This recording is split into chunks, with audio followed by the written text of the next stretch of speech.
स्वागत है आप सभी का हमारे इस यूट्यूब चैनल में।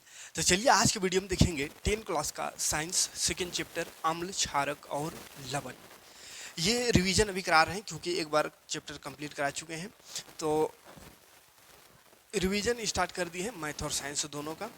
नया प्लेलिस्ट बना दिए हैं, तो पुराना प्लेलिस्ट देखिएगा, उसमें पूरा कंप्लीट आपको साइंस मैथ जितना भी है पूरा समझाया हुआ मिल जाएगा, पूरा कंप्लीट वीडियो मिल जाएगा।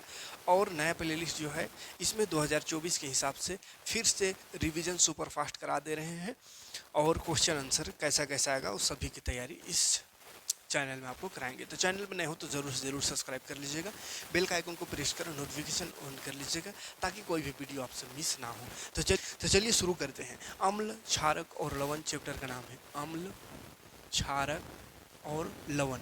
तो सबसे पहले समझ लेंगे अम्ल को, उसके बाद क्षारक समझेंगे, फिर लवण समझेंगे, ठीक है।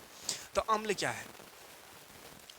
अम्ल को इंग्लिश में एसिड कहते हैं, क्षारक को बेस कहते हैं, लवण को साल्ट कहते हैं, ठीक है। तो थोड़ा सा पहले चैप्टर के बारे में समझ लेते हैं, यानी चैप्टर का नाम है अम्ल, क्षारक और लवण। तो ये तीनों को हल्का से समझ लेते हैं, उसके बाद फिर आगे बढ़ेंगे एक एक करके। तो अम्ल देखिए, अगर पूछ दे अम्ल क्या है, तो अम्ल वैसा पदार्थ होता है जिसका जलीय विलयन H+ आयन देता है। ये मेन डिफिनेशन याद रखिएगा, इसका जलीय विलयन H+ आयन देगा, किसका? अम्ल का। और क्षारक क्या है? तो क्षारक का जलीय विलयन OH- आयन देता है। और लवण क्या है? तो जब अम्ल और क्षारक दोनों को मिला देते हैं तो उससे जो पदार्थ बनता है, जिस पदार्थ का निर्माण होता है, उसी को लवण कहते हैं, ठीक है। तो ये थोड़ा सा चैप्टर समझ में आ रहा होगा कि अम्ल क्या है, क्षारक क्या है, लवण क्या है। एक एक करके आगे बढ़ेंगे, अम्ल से शुरू करेंगे, क्षारक में जाएंगे, क्षारक के बाद फिर लवण में पढ़ेंगे, ठीक है।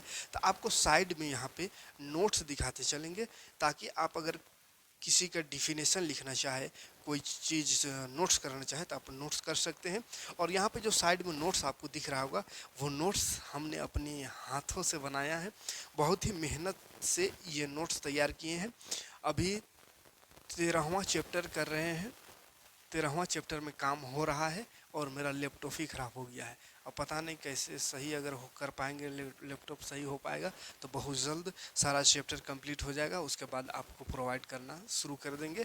और अभी भी जो चाहते हैं नोट्स लेना, तो अभी भी नोट्स ले सकते हैं, पहले से भी नोट्स है, लेकिन उसी को और अच्छे से मॉडिफाई कर रहे हैं, जिसमें 2-4 चैप्टर बाकी है, ठीक है। तो जो भी नोट्स लेना चाहते हैं तो आप कमेंट करिएगा, आपको बता देंगे नोट्स कैसे मिलेगा, ठीक है, और कितना लगेगा। तो देखिए, अम्ल एसिड है ना, एसिड क्या है? तो वह पदार्थ जिसमें जल मिलाने पर वह हाइड्रोजन आयन देता है, ठीक है, या जिसका जलीय विलयन H+ आयन यानी हाइड्रोजन आयन मुक्त करता है, देता है, अम्ल कहलाता है, ठीक है। और अम्ल का अगर प्रॉपर्टीज की बात करें, प्रॉपर्टीज ऑफ एसिड यानी कि अम्ल का गुण, अम्ल का क्या क्या गुण है? तो अम्ल का गुण अगर स्वाद का बात करें तो अम्ल स्वाद में खट्टा होता है, ठीक है। अम्ल क्या होता है? याद रखिएगा, स्वाद में खट्टा होता है। और अम्ल का ये पहला एक डिफिनेशन में ही उसका गुण आ गया कि अम्ल को अगर जल में घोलेंगे तो विघटित होकर एसिड जो है, अम्ल जो है, वो टूट करके H+ आयन देता है, ठीक है। और नीले लिटमस पत्र को लाल कर देता है, ठीक है। तो गुण में क्या क्या याद रखिएगा? H+ आयन देता है, ये तो गुण ही है। और नीला को लाल कर देता है, लिटमस पत्र जो है नीला, उसको लाल कर देता है। इसको याद करने का तरीका है कि अम्ल का लास्ट में ल आता है, ल से लाल कर देता है, याद रखिएगा, है ना। और लिटमस पत्र 2 ही प्रकार का पढ़ना है, एगो नीला एगो लाल। नीला को लाल कर दे, अम्ल है वो, और अगर लाल को नीला कर दे तो वो क्षारक है। तो अम्ल का ल से लाल याद रखिएगा, लाल करता है, यानी किसको लाल करेगा? तो नीला को लाल करेगा, ठीक है। और इसका स्वाद क्या बोले? खट्टा होता है, इसका स्वाद जो है खट्टा होता है, ठीक है।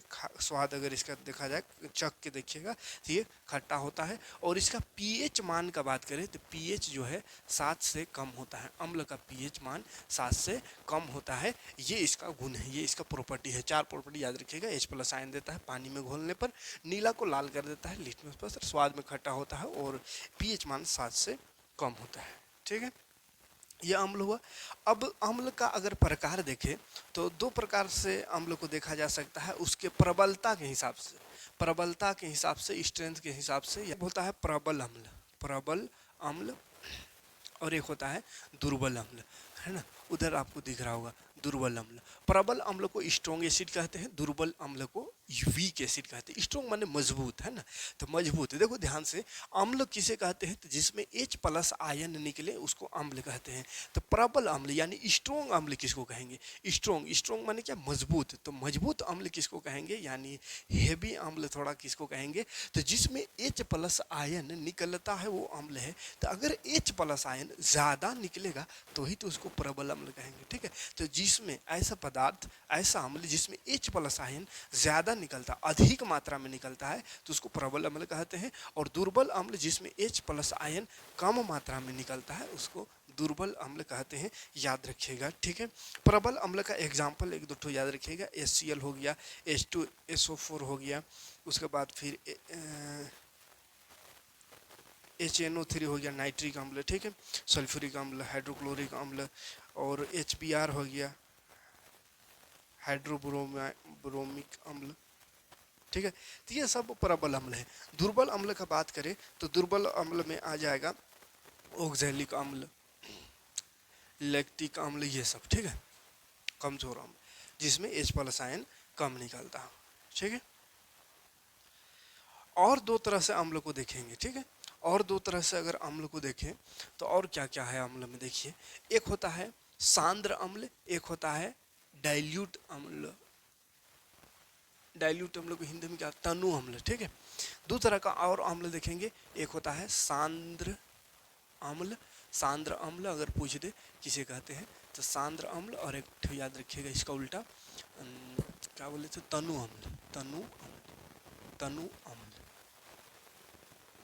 तनु अम्ल। डाइल्यूट, डाइल्यूट एसिड होता है एक, और एक होता है कॉन्सेंट्रेटेड, कॉन्सेंट्रेटेड, कॉन्सेंट्रेटेड, एक होता है कॉन्सेंट्रेटेड एसिड और एक होता है डाइल्यूट एसिड। यानी डाइल्यूट को बोलते हैं हिंदी में तनु अम्ल, और ये सांद्र अम्ल। अब ये तनु अम्ल और सांद्र अम्ल क्या होता है, देखो, अम्ल अपना गुण, अम्ल जो है, अम्ल कोई पदार्थ है, वो अपना गुण तभी दिखाएगा जब उसको पानी में घोलेंगे, यानी वो घुला हुआ फॉर्म में रहेगा, लिक्विड फॉर्म में रहेगा, पानी मतलब उसमें रहे, पानी का अंश रहे, तभी वो अम्ल का व्यवहार करेगा, ठीक है। क्वेश्चन भी एक पूछता है, ठीक है, एक क्वेश्चन यहाँ से पूछता है कि अम्ल का व्यवहार जल की अनुपस्थिति में, क्वेश्चन क्या कहेगा, जल की अनुपस्थिति में अम्ल का व्यवहार अम्लीय क्यों नहीं होता। यानी अगर जल ना हो, ऐसा कुछ सूखा सा अम्ल हो, तो इसका व्यवहार अम्ल जैसा नहीं रहता।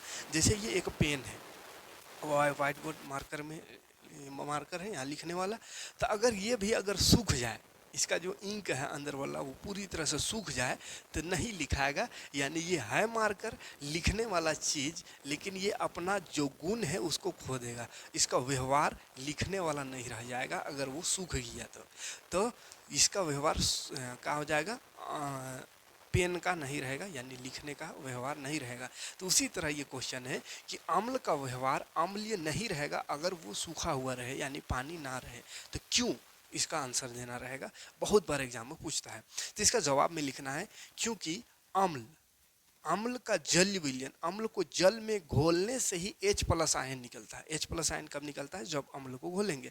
और अम्ल उसको कहते हैं, किसको कहते हैं, जिसमें H प्लस आयन निकलता है, यानी कब, जब जल विलयन, जिसका जल विलयन यानी जिसको जल में घोलने से H प्लस आयन निकलता है, उसी को अम्ल कहते हैं। अब सूखल रहेगा तो सूखा हुआ चीज़ में H प्लस आयन निकलेगा ही नहीं, तो उसको अम्ल जैसा व्यवहार ही नहीं करेगा, ठीक है।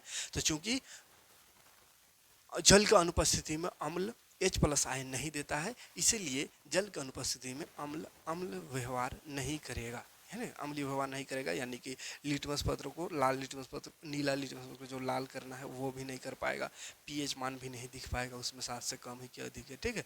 तो क्यों, क्योंकि सूखा हुआ है, सूखा में वो नहीं, जैसे ये सूख गया तो लिखावट नहीं लिख सकता है, वैसे अम्ल है, सूख गया तो वो अम्ल का व्यवहार, अम्ल का गुण अपने अंदर नहीं दिखा सकता, ठीक है। तो जल में घोलेंगे तभी वो अम्ल जैसा रहेगा। तो सांद्र अम्ल उसको कहेंगे जिसमें बहुत अम्ल दे दिया और हल्का सा पानी, थोड़ा सा पानी और बहुत ज़्यादा अम्ल दे दिए तो उसको सांद्र अम्ल कहेंगे, यानी गाढ़ा अम्ल, ठीक है।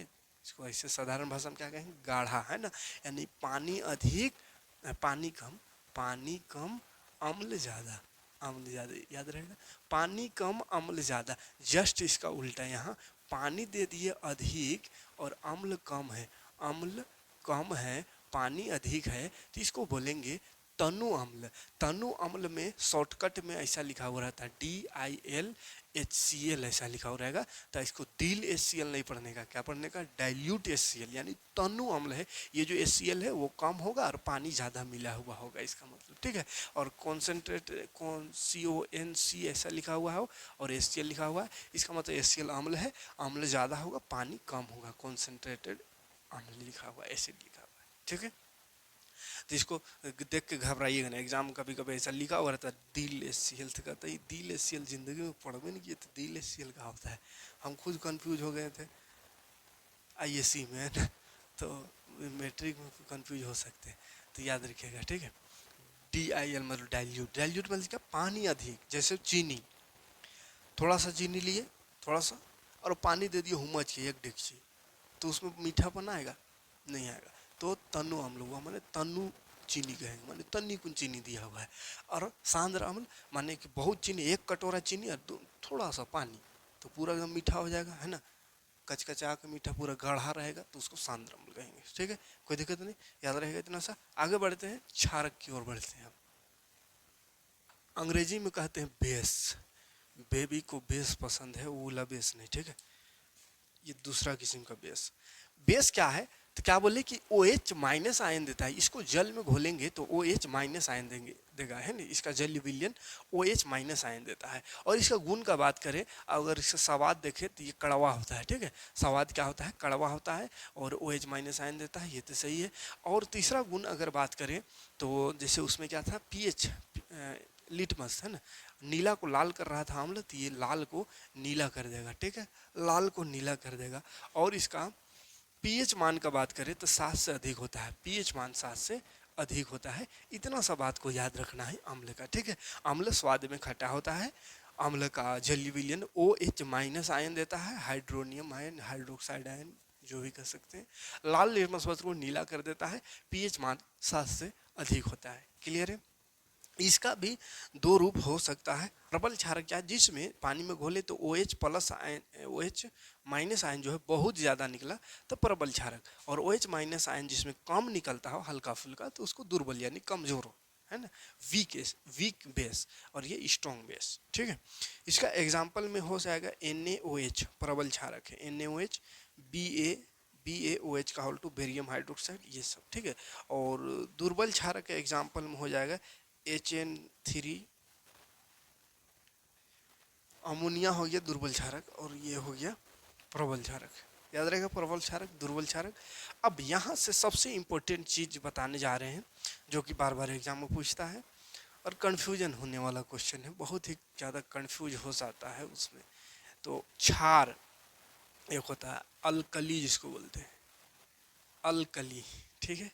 अब ये क्या चीज़ होता है, बड़ा कोई कन्फ्यूजन होता है इस क्वेश्चन के आने से एग्जाम में, ठीक है। क्षार देखो बाबू, क्षार ऐसा क्षारक जो जल में घुल जाता है उसको क्षार कहते हैं, जल में घुलनशील, याद रखिएगा, घुलनशील, घुलनशील क्षारक। देखो ध्यान से, क्षारक को ही क्षार कहेंगे जब वह जल में घुलनशील हो, यानी पानी में अगर घुल जाए तो वैसे क्षारक को क्षार कहेंगे, ठीक है। पानी में घुल जाए ऐसे क्षारक को क्या कहते हैं, क्षार कहते हैं। अब इतना सा तो कोई दिक्कत नहीं, इतना सा तो याद रहेगा कि जल में घुल गया अगर क्षारक तो वही क्षार है, जल में घुलनशील क्षारक, यानी जल में जो क्षारक घुलता है वो क्षार है, तो यहाँ तक ठीक है। लेकिन क्वेश्चन क्या कहता है कि क्या सभी क्षारक क्षार है या सभी क्षार क्षारक है, मतलब सभी क्षार क्षारक है और एक रहेगा सभी क्षारक क्षार है, कौन सही है दोनों में से, सभी सभी क्षार क्षारक है या सभी क्षारक क्षार है, ये दोनों में से कौन सही है। तो यही क्वेश्चन को घुमा फिरा के पूछता है, तो इसको समझना होगा। देखो, सभी क्षार क्षारक है क्या, तो है, क्योंकि क्षार किसको कहेंगे, जो जल में घुलता है वो क्षारक क्षार है, यानी क्षार भी क्या है, एक तरह का क्षारक है। तो जितना भी क्षार है सब का सब क्षारक होगा, क्योंकि क्षारक ही जब जल में घुल रहा है तब उसको क्षार कह रहे हैं। लेकिन सभी क्षारक क्षार है कहेगा तो ये गलत बात है, क्योंकि सभी क्षारक क्षार नहीं है। क्यों नहीं है? क्योंकि वही क्षारक क्षार है जो जल में घुलता है, बकिया जो जल में नहीं घुलता है ऐसा क्षारक क्षार नहीं है। तो ये गलत है कि सभी क्षारक क्षार है, नहीं, सभी क्षारक क्षार नहीं। कौन सा क्षारक क्षार है? जो जल में घुलता है। लेकिन सभी क्षार क्षारक है, जो जल में घुलता है वो क्षारक है। क्षारक के ही जल के घुलने से क्षार बना है, ठीक है। तो यहाँ पे कंफ्यूज नहीं होना है, ठीक है। आगे बढ़ते हैं। क्षारक में कोई दिक्कत नहीं है, क्षारक हो गया। लवण थोड़ा सा देख लेते हैं। लवण क्या होता है? तो जब अम्ल अम्ल और क्षारक को मिला देते हैं, अम्ल और क्षारक को मिला देते हैं तो लवण और जल का निर्माण होता है। तो जल से हमको मतलब नहीं, लवण से मतलब है अभी, ठीक है। तो क्या होता है? अम्ल और क्षारक को अगर मिला दिए, अम्ल और क्षारक को मिला दिए तो दोनों अभिक्रिया करके, अम्ल जैसे कड़वा है, खट्टा है, और ये क्षारक कड़वा है, तो अम्ल जो है क्षारक के कड़वाहट को दूर कर देगा, क्षारक अम्ल की अम्लता को दूर कर देगा, खट्टापन को दूर कर देगा, और दोनों मिल के उदासीन हो जाता है। उदासीन यानी कि ना वो अम्ल रह जाएगा ना ही वो क्षारक रह जाएगा, वो बीच बीचा वाला हो जाता है। तो बीच बीचा वाला को लवण कहते हैं, ठीक है। जैसे पानी में नमक चीनी कुछ घोल दिए, चीनी घोल दिए, ठीक है, शरबत बनाने के बढ़िया अच्छा खासा मीठा है। अब उसमें और पानी मिला दिए, और पानी मिला दिए, तो पानी मिलाते मिलाते कुछ ऐसा सिचुएशन आएगा जिसमें कि चीनी का मात्रा खत्म हो जाएगा। या ऐसे समझिए, नमक और चीनी दोनों को मिला दिए। अब दोनों को बराबर मात्रा में अगर मिला देंगे तो ना ही नमक का गुण रहेगा ना ही चीनी का गुण रहेगा, ना मीठा लगेगा ना कड़वा लगेगा, तो दोनों मतलब उदासीन हो जाएगा। तो वैसे ही अभिक्रिया, जब अम्ल और क्षारक को मिला देते हैं तो अम्ल क्षारक को मार देता है, क्षारक अम्ल को मार देता है, और वो लवण जो है उदासीन हो जाता है। ना ही वो क्षारक रह जाता है ना ही क्षार, ना ही अम्ल, मतलब ना खट्टा रहेगा ना ही कड़वा रहेगा, वो सीधा साधा लवण बन जाता है, न्यूट्रल हो जाता है, उदासीन हो जाता है। तो इस अभिक्रिया को, ये जो प्रोसेस है, इस प्रोसेस को न्यूट्रलाइजेशन रिएक्शन कहते हैं, यानी उदासीनीकरण अभिक्रिया। क्योंकि ये दोनों एक दूसरे को उदासीन कर दे रहा है, इसलिए इसको उदासीनीकरण अभिक्रिया कहते हैं। क्वेश्चन यहाँ से कहता है, उदासीनीकरण अभिक्रिया तो ठीक है, अम्ल क्षारक के गुण को मार दे रहा है, क्षारक अम्ल के गुण को मार दे रहा है। तो यहाँ से क्वेश्चन बहुत सारा बन सकता है। क्वेश्चन कहेगा कि सबसे पहले तो एक सिंपल क्वेश्चन रह सकता है कि अम्ल और क्षारक के परस्पर अभिक्रिया को उदासीनीकरण अभिक्रिया क्यों कहते हैं? तो चूंकि अम्ल क्षारक के गुण को और क्षारक अम्ल के गुण को नष्ट कर देता है, मार देता है, और विलयन जो है, जो विलयन बना वो उदासीन हो जाता है, इसलिए इसको उदासीनीकरण अभिक्रिया कहते हैं। और दूसरी बात है कि अगर कहीं पे अम्ल बढ़ जाए, यानी कि अम्ल, जैसे चींटी का डंक, चींटी डंक नहीं, नेटल का डंक या मधुमक्खी का डंक, मधुमक्खी अगर डंक मार दिया तो लहरता है, खतरनाक फूल जाता है, देखिए। तो उसमें क्या होता है, वो अम्ल छोड़ देता है। कौन सा अम्ल? मेथेनोइक अम्ल। तो वो अम्ल शरीर में छोड़ दिया, उसलिए लहर पैदा हो गया, जलन पैदा हो गया। तो वो अम्ल को दूर करने के लिए, उस जलन से छुटकारा पाने के लिए क्षारक को मिलावेंगे। वहाँ पे क्षारक अगर होगा तो क्षारक डालेंगे तो क्या हो जाएगा, अम्ल क्षारक आपस में मिल जाएगा, और यहाँ का जो जहाँ पे डंक मारा है वो क्या हो जाएगा, न्यूट्रल हो जाएगा, उदासीन हो जाएगा। तो हमको दर्द और जलन जो है खत्म हो जाएगा। तो ये सिर्फ ऐसा नहीं कि केमिस्ट्री, ये रियल लाइफ में भी यूज होता है इस तरह का प्रोसेस, ठीक है। जैसे पेट में अम्लता बढ़ जाता है, धुंगिया ढेकार देने लगता है, कुछ अंदाजी खा गए, शादी उदी पार्टी उटी मिला, फ्री में है कह के पूरा मार दिया है ना, नर ढेकत, तो क्या हो गया, अम्लता हो जाता है। उस समय कहा जाता है कि मिल्क ऑफ मैग्नीशिया पियो। मिल्क ऑफ मैग्नीशिया नहीं समझ में आता होगा, ये एक प्रकार का क्षारक है, ठीक है। अगर वो ना रहे, वो सब दुकान मिलता है, लेकिन अगर वो ना रहे तो घर में रहता है बेकिंग सोडा, कहते हैं बेकिंग सोडा को पियो, या फिर इनू को पियो, ठीक है। तो वो इनू, बेकिंग सोडा या फिर मिल्क ऑफ मैग्नीशिया, वो सब क्या है, क्षारक है।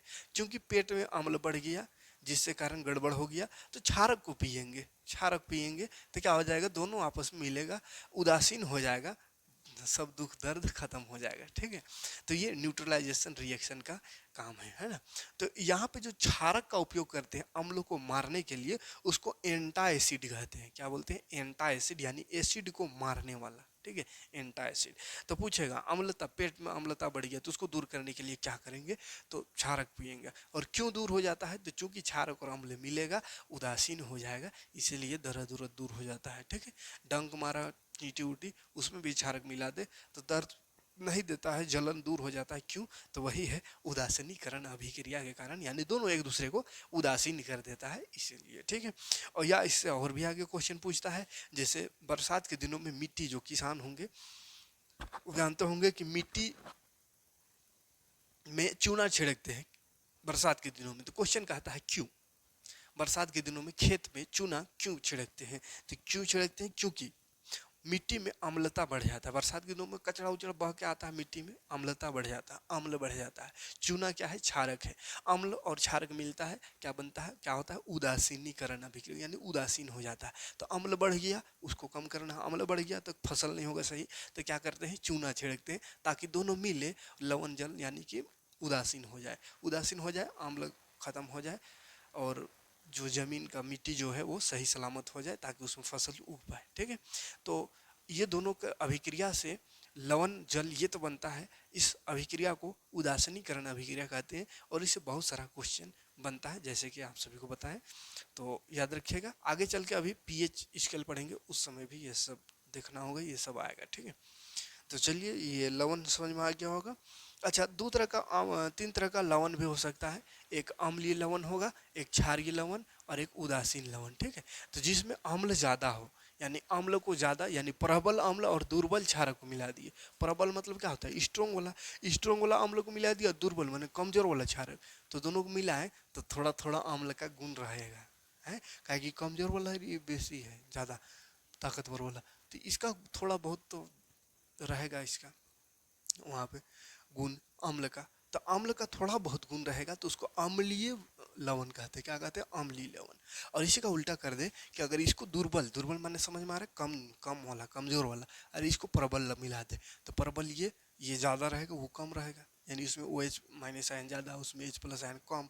तो ऐसा में क्या है कि ओ एच माइनस आयन हल्का फुल्का रह जाएगा, यानी क्षारक, हल्का फुल्का क्षारक का गुण रह जाएगा, तो उसको बोलते हैं क्षारीय लवण। और अगर दोनों को बराबर मात्रा में मिला दे, यानी उसको भी दुर्बल, इसको भी दुर्बल, तो जो लवण बनेगा वो सीधा एकदम कंप्लीट लवण बनेगा, ना अम्ल बचेगा ना क्षारक।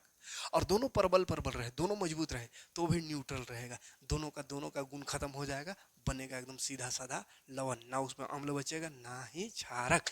लेकिन अगर कोई एक प्रबल है और एक दुर्बल है, तो जो प्रबल रहेगा वो थोड़ा बहुत बचेगा, तो उसको बोलते हैं, जैसे अम्ल प्रबल है तो अम्लीय लवण, क्षारक प्रबल है तो क्षारीय लवण बनेगा। ठीक है, याद रखिएगा इतना सब बात को। आगे बढ़ते हैं, अब देखते हैं सूचक। इंडिकेटर क्या है? इंडिकेटर, सूचक समझते हैं। सूचक, सूचक इंग्लिश में इंडिकेटर।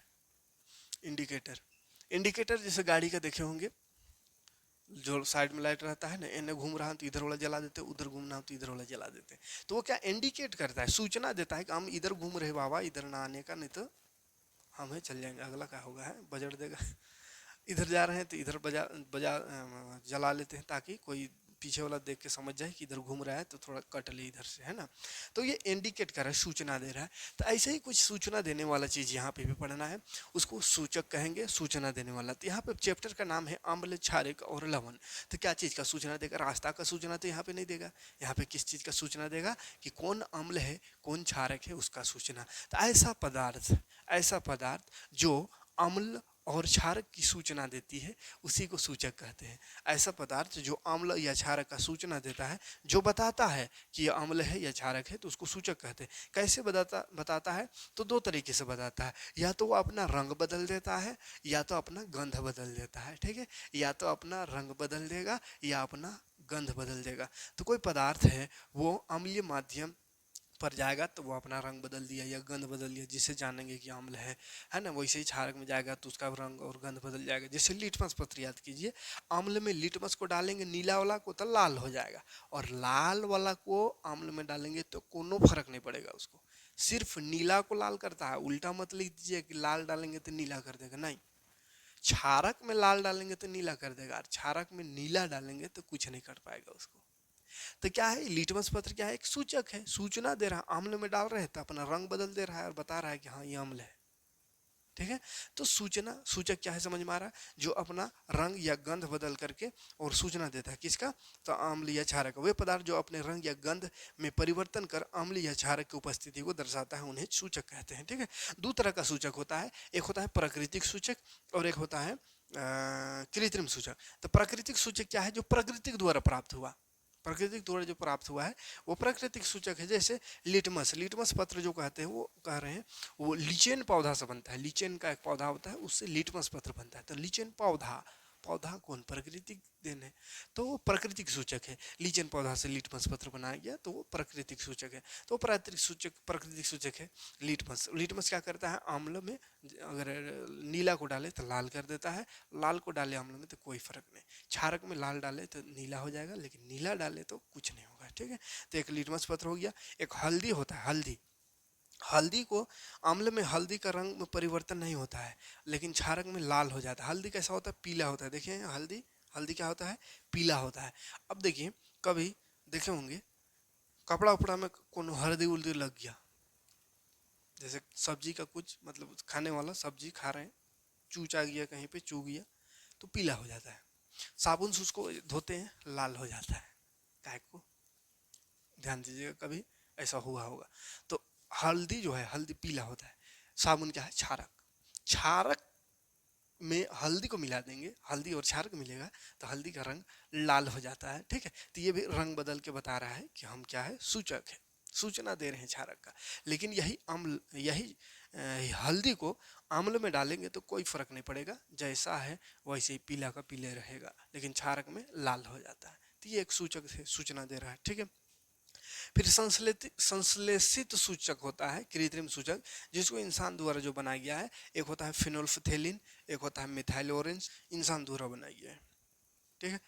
और गंधीय सूचक, गंधीय सूचक जो है ऐसा पदार्थ है जो अपना गंध बदल देता है। एक गंधीय सूचक भी होता है जो अपना गंध यानी महक बदल जाता है जिसका, और पता चलता है कि यह अम्ल है या क्षारक है। जैसे लौंग का तेल, वेनिला, प्याज, ये सब, ठीक है, ये सब गंधीय सूचक है। कोई दिक्कत नहीं सूचक में।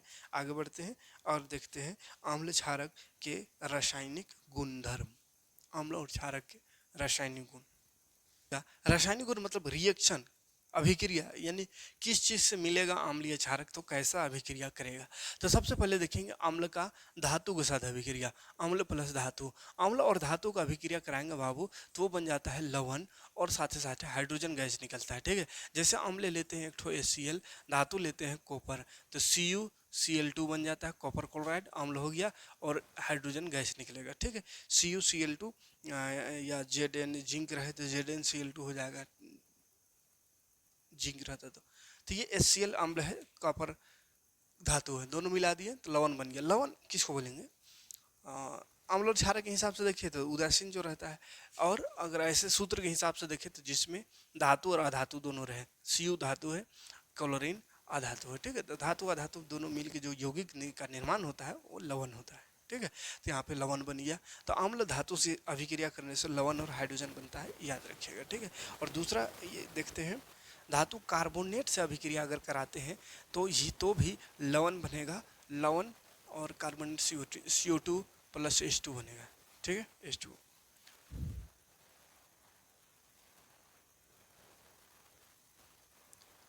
तो अगर धातु कार्बोनेट से करें अभिक्रिया अम्ल को तो लवण CO2 और H2O बनता है, लवण जल और कार्बन डाइऑक्साइड। तो अम्ल जैसे एक लेते हैं वही सिंपल सा अम्ल HCl ले लेते हैं, और धातु कार्बोनेट एक लेते हैं CaCO3,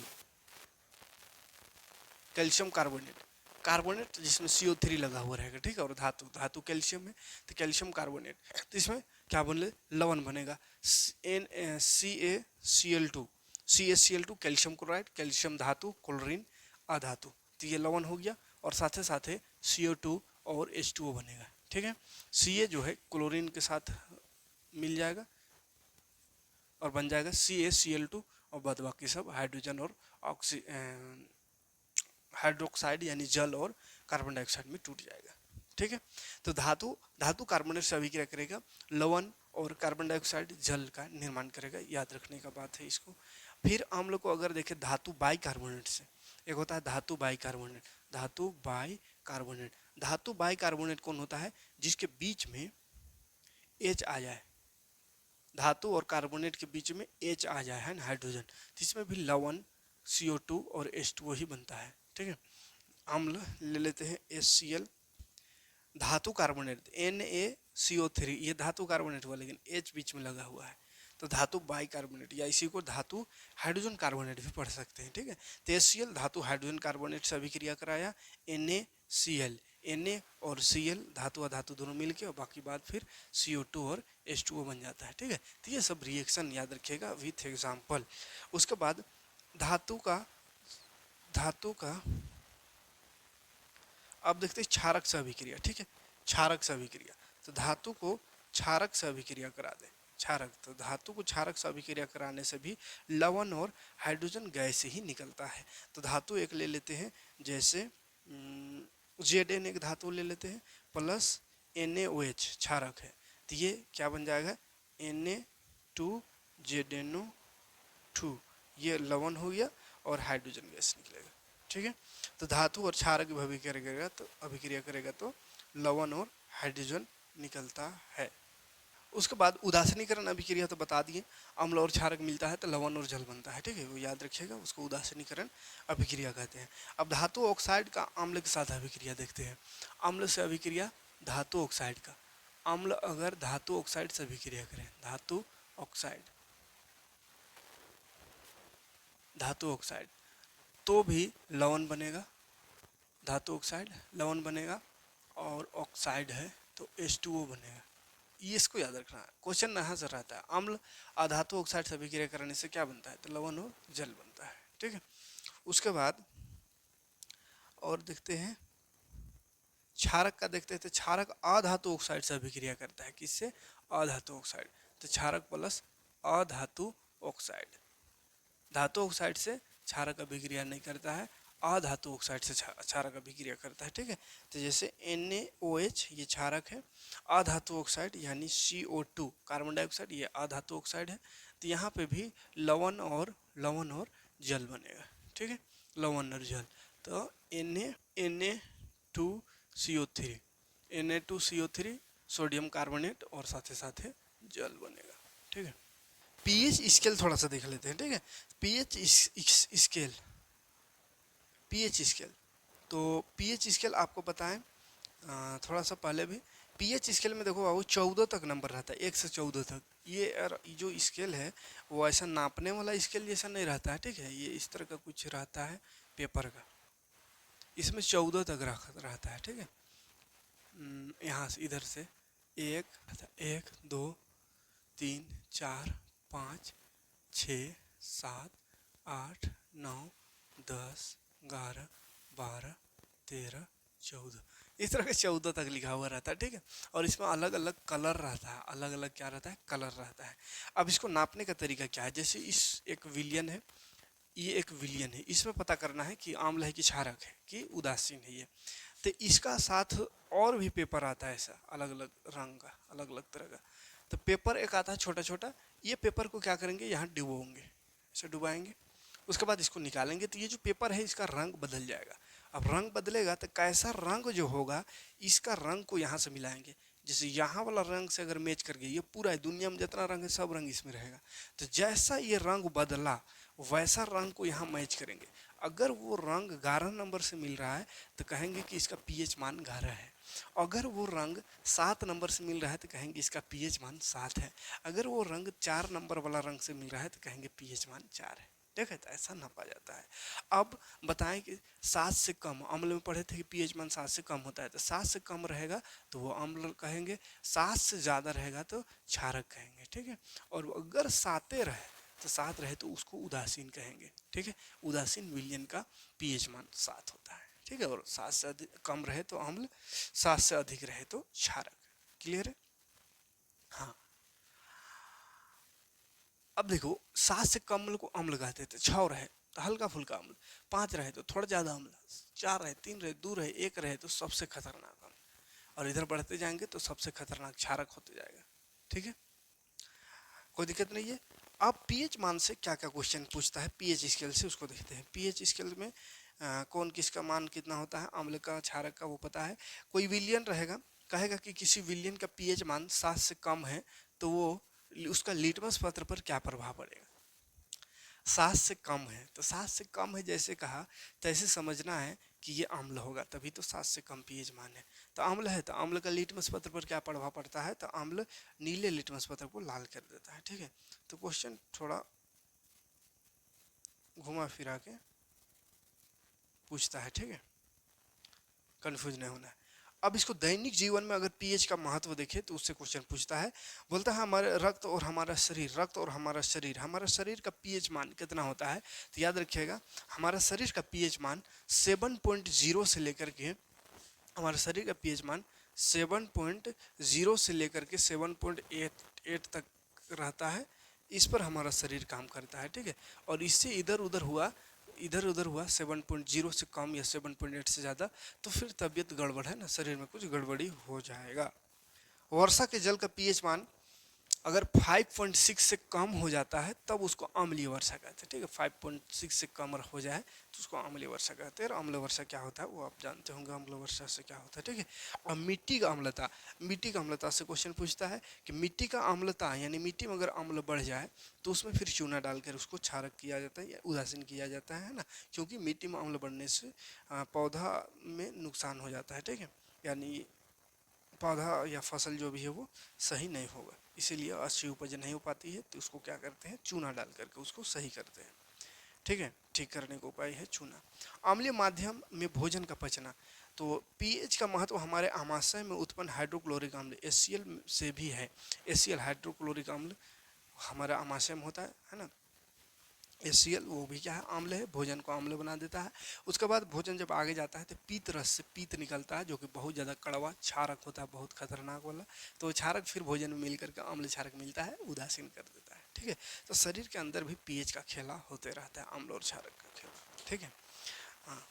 और हमारा उदर पेट जो है 1.5 से 3.5 के बीच कार्य करता है, यानी आमाशय में HCl अम्ल होता है, HCl प्रबल अम्ल है।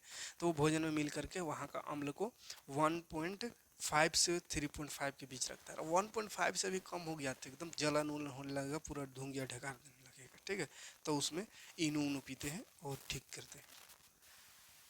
अल्प अम्लता एक होता है, अगर शरीर में पीएच मान यानी HCl निकलता है शरीर आमाशय में, तो HCl अगर कम निकले तो भोजन सही से नहीं पचेगा, तो नहीं पचेगा तो उसको अपच कहते हैं या अल्प अम्लता कहते हैं, है ना। ऐसे व्यक्ति को अपने भोजन के साथ अम्लीय पदार्थ नींबू या सिरका लेना चाहिए, नींबू उम्बू लेना चाहिए तब ठीक होगा, पाचक रस पचेगा बढ़िया। और अति अम्लता, जरूरत से ज़्यादा अम्ल हो गया तो क्या करते हैं, उसको दूर करने के लिए जलन देने लगता है, पेट में दर्द होने लगता है, धुंध या ढेकार होने लगता है अम्ल बढ़ने से, तो उसको दूर करने के लिए क्षारक पीते हैं, क्षारक लेते हैं जिसको एंटासिड कहते हैं। ठीक है, प्रति अम्ल औषधि, milk of magnesia, aluminium hydroxide, sodium hydroxide जैसे दुर्बल क्षारक को लिया जाता है। दांत का अगर पीएच मान का है तो सामान्य मुंह का पीएच मान 5.5 होता है। अगर 5.5 से कम हो गया मुंह का पीएच मान तो मुंह महकने लगेगा भौकर भौकर दांत सड़ने लगेगा। ठीक है, इसीलिए और मुंह का पीएच मान कम हुआ तो उसको दूर करने के लिए क्या करना होगा, इसमें भी क्षारक लगाना होगा। तो क्षारीय दंत मंजन ललका वाला लगाना पड़ेगा। ठीक है, ये कोलगेट वोलगेट में क्षारक उरक नहीं रहता है ना, कोई फायदा नहीं है। नीम का दातुन रहता है उसमें क्षारक रहता है, तो वो सब करिए तो क्या होगा, दांत सही रहेगा, फ्रेश रहेगा, मुंह सही रहेगा। ठीक है,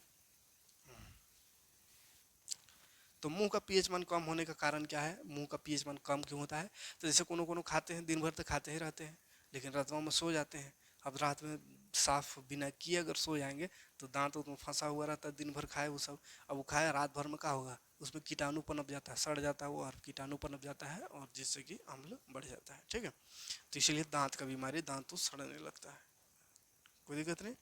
तो आज के वीडियो में इतना ही, ज़्यादा लंबा वीडियो हो जा रहा है, सोचे थे ख़त्म करेंगे लेकिन आज इतना ही। अब नेक्स्ट जो है आएंगे तो उसमें पढ़ेंगे साधारण नमक के रसायन जैसे सोडियम हाइड्रोक्साइड, विरंजक चूर्ण, बेकिंग सोडा, धोने वाला सोडा, प्लास्टर ऑफ पेरिस, ये सब चीज़ों को पढ़ेंगे, 4-5 गो है ना।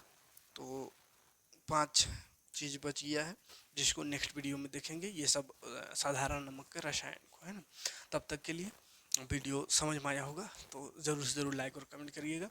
मिलते हैं नेक्स्ट वीडियो में नेक्स्ट इसका पार्ट लेकर। Thanks for watching. जय हिंद, शुक्रिया।